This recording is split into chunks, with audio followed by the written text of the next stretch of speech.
Across the silent reaches of the void, there lies a world dying in brilliance. They call it Earth's twin. But here, the light perished billions of years ago, held captive beneath an eternal shroud of amber. At the base of its valleys, the pressure is as dense as an ocean. A silence so heavy it could stifle any sound. We are not merely looking at another planet. We are gazing into the grandest tomb in the solar system.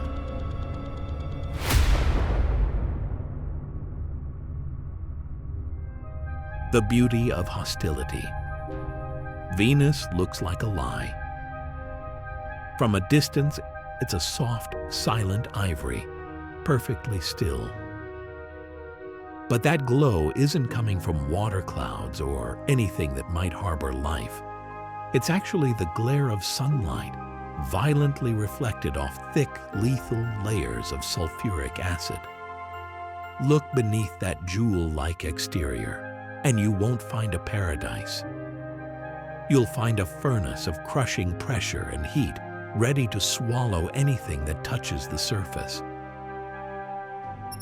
The moment you cross that line, the thrill of discovery turns into something else.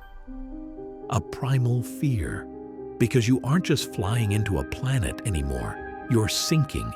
It's a deep-sea dive into an ocean of air so thick there's no foothold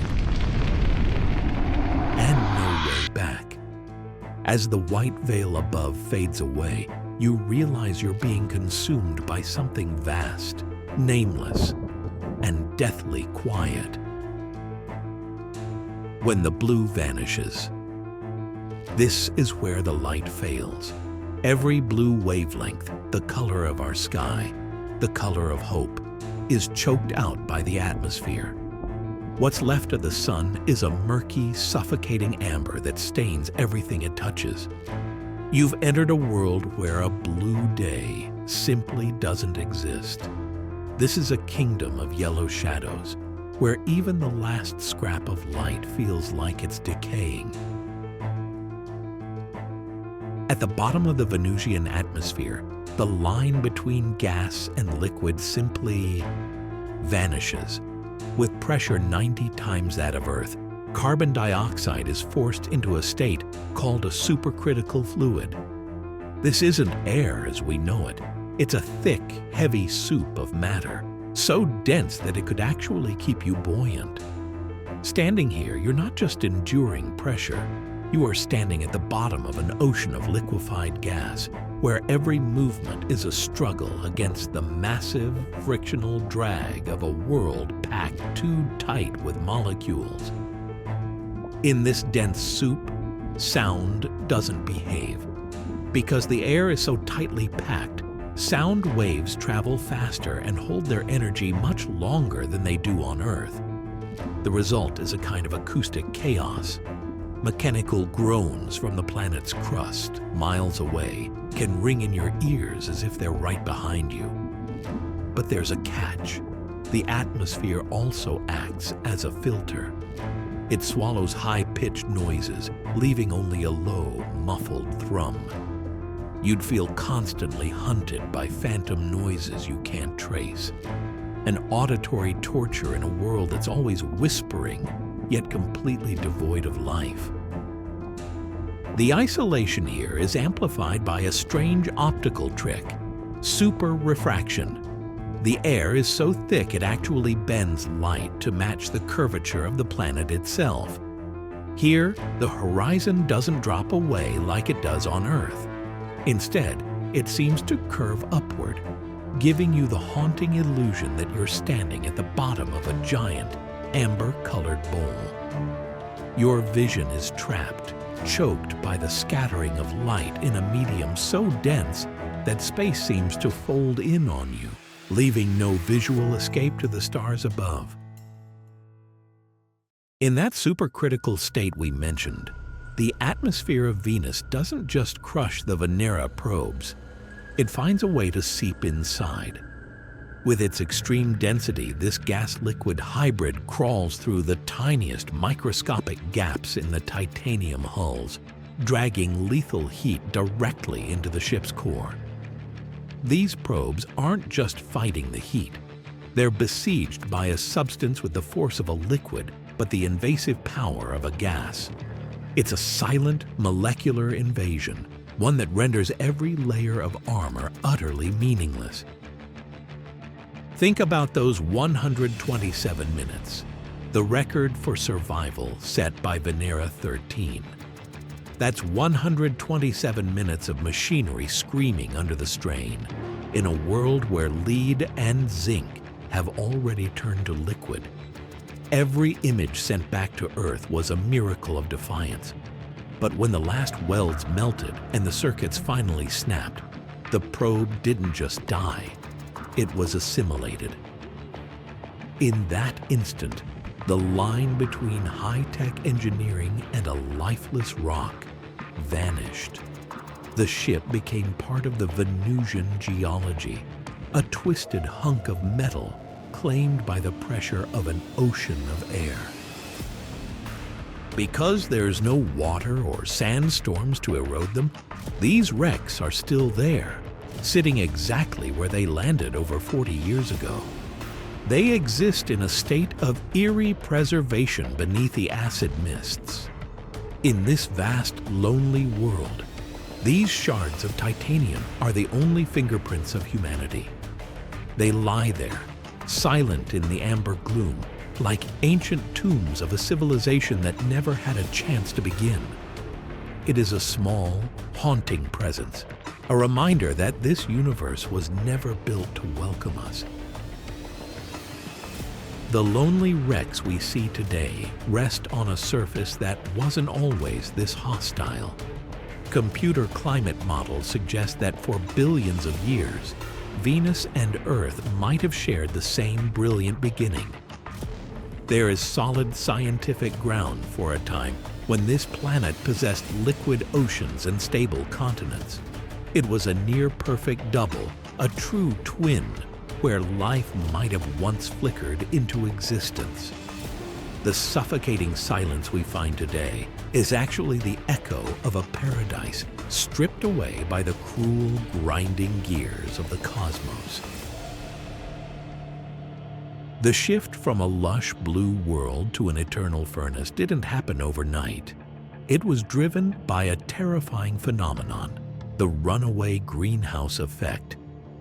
As solar radiation intensified, water vapor began to evaporate at an uncontrollable rate, creating an irreversible heat trap. The oceans boiled away, and heated carbonate rocks bled their CO2 into the sky, forging the supercritical atmosphere we saw earlier.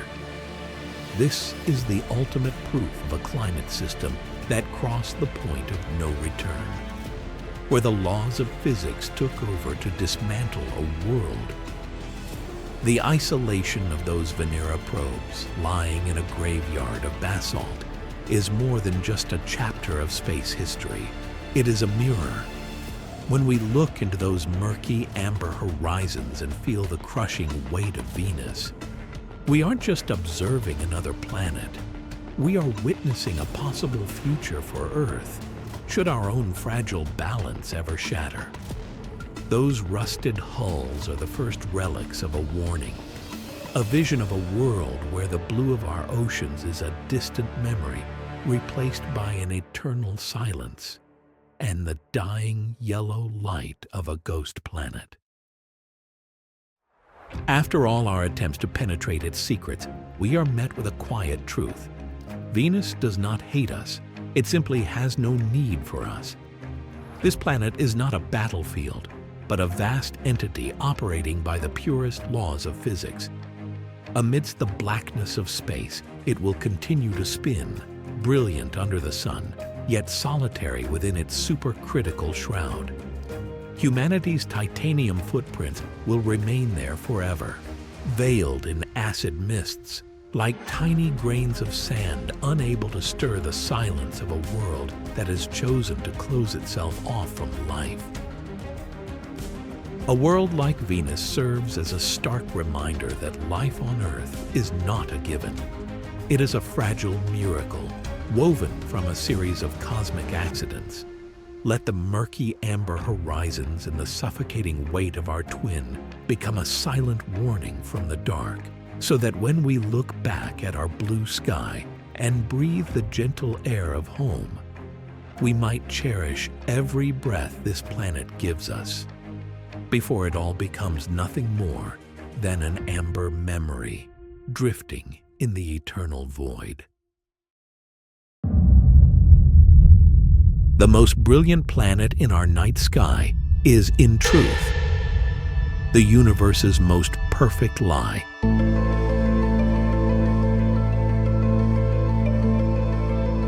This grand illusion triggered one of the darkest chapters of the space age.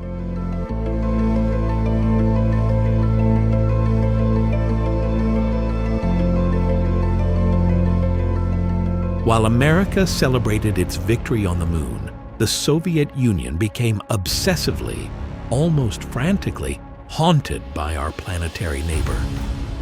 They quietly poured billions of dollars into launching dozens of gargantuan machines, armored in monolithic titanium, solely to pierce through that impenetrable fog. Why did a military superpower so stubbornly hurl cosmic tanks into an unknown world? Cold War conspiracy theories once whispered a chilling scenario. Soviet intelligence had glimpsed something at the bottom of that ocean of mist. An invulnerable strategic outpost, or a perfect world to serve as a final sanctuary? But when those steel titans finally touched the ground, what they found was more brutal than any hypothesis. To pierce that shroud of mist, the Soviet Union knew they couldn't send fragile satellites. They forged cosmic tanks. Weighing 5 tons, these machines encased their electronic brains within monolithic titanium spheres, material born to build the world's deepest diving nuclear submarines. In Moscow, engineers stress-tested them in extreme hyperbaric chambers, proudly believing that human metallurgy could conquer any risk. But they were wrong. The atmosphere of Venus is not a problem to be solved. It is a physical execution chamber. The metallic pride of the Soviets was, in truth, nothing more than toys about to be gnashed by nature. To witness the exact moment that pride is utterly crushed, we will join the Venera probes in a terminal freefall.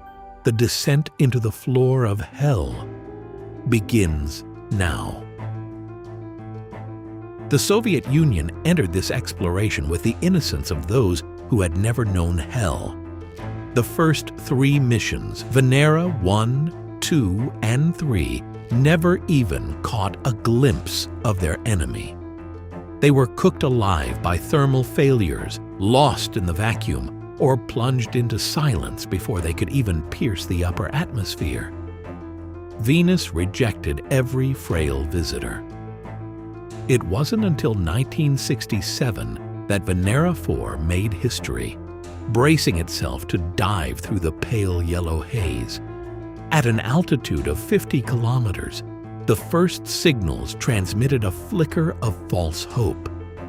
The environment at this cloud layer seemed temperate, with pressure and temperature mimicking a warm day on Earth. But that was nature's most sadistic deception. This murky veil, tens of kilometers thick, was utterly void of water. It was woven from concentrated sulfuric acid, a corrosive fluid with the same metal-eating bite as battery acid. The cruelty lay in the weather mechanics. The Venusian sky does have rain, but the laws of physics have twisted it into an endless torture. These acidic downpours are never permitted to touch the ground. As the acid droplets fall, the searing heat billowing from the surface boils the mid-air at an altitude of 25 kilometers. The acid evaporates back upward, creating a perpetual chemical loop suspended in the sky. Venera 4 wasn't flying through a cloud. It was free-falling through a gargantuan acid bath. Its metallic skin began to be gnawed away, and external sensors shrieked in the face of corrosion. But this wall of acid was merely the outermost defense. As Venera 4 sank deeper, leaving the suspended rain behind, it was about to encounter a crushing engine, one that would forever stifle its breath and sever its lifeline before it could even sight the floor. Past the suspended acid rain, the probe continues its plunge into the darkness. But from an altitude of 15 kilometers down, a maddening physical phenomenon begins to take hold. Every law of earthly aerodynamics that Soviet engineers once hailed officially becomes scrap paper. The deeper the machine sinks, the more the space around it distorts. The Venusian atmosphere is 96% carbon dioxide. Under the colossal weight of gravity, this massive volume of CO2 is compressed so severely that it transcends the boundaries of ordinary matter. At this depth, the sky is no longer a gas. Brutal pressure has forced it into a supercritical fluid, a physical monstrosity possessing the expansion of a gas, but the crushing density of a liquid. At this moment, external pressure on the hull skyrockets to 92 times that of Earth's surface. To visualize this brutality, the pressure crushing the titanium shell is equivalent to being submerged 1 kilometer deep in the Pacific Ocean without a pressure chamber. You cannot use a parachute to land in an environment like this. When the early Venera generations attempted to deploy their chutes, they realized a horrific truth. They weren't falling through air. They were sinking slowly into an invisible ocean. The drag was so thick that the descent became an agonizing crawl. Consequently, those proud hulls were buckled and flattened like empty beer cans by the atmospheric press, dying mid-air before they could even sight the floor. Venus taught humanity a bloody lesson in the power of physics. To have any chance of survival, the Soviets were forced to rewrite the entire concept of exploration. By the time of Venera 9, they made a radical decision. They discarded the main parachute system entirely. They redesigned the probe to resemble a deep-sea bathyscaphe, equipped with a solid steel drag disc at the top. This disc didn't generate lift to fly. It functioned as an aerodynamic anchor, utilizing the very density of the supercritical atmosphere to brake, allowing the 5-ton mass of metal to slowly sink to the bottom of the abyss. But even as this great submarine braced itself against thousands of tons of pressure to touch the ground, what welcomed it was not victory. The thud of landing was merely the starting pistol for a countdown to a far more sadistic torture.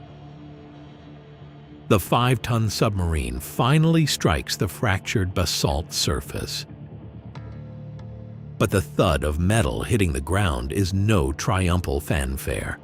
On Venus, a successful landing is merely the starting pistol for a lethal countdown.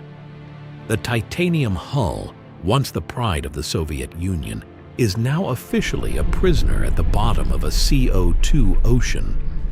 While the crushing pressure strangles it from without, its ultimate end will come from a far more sadistic torment. This place is a thermal trap, locked at a staggering 475 degrees Celsius. It all stems from a physical catastrophe known as the runaway greenhouse effect. The massive atmosphere acts as a perfect insulating blanket. It permits solar radiation to enter, but absolutely refuses any path for heat to escape.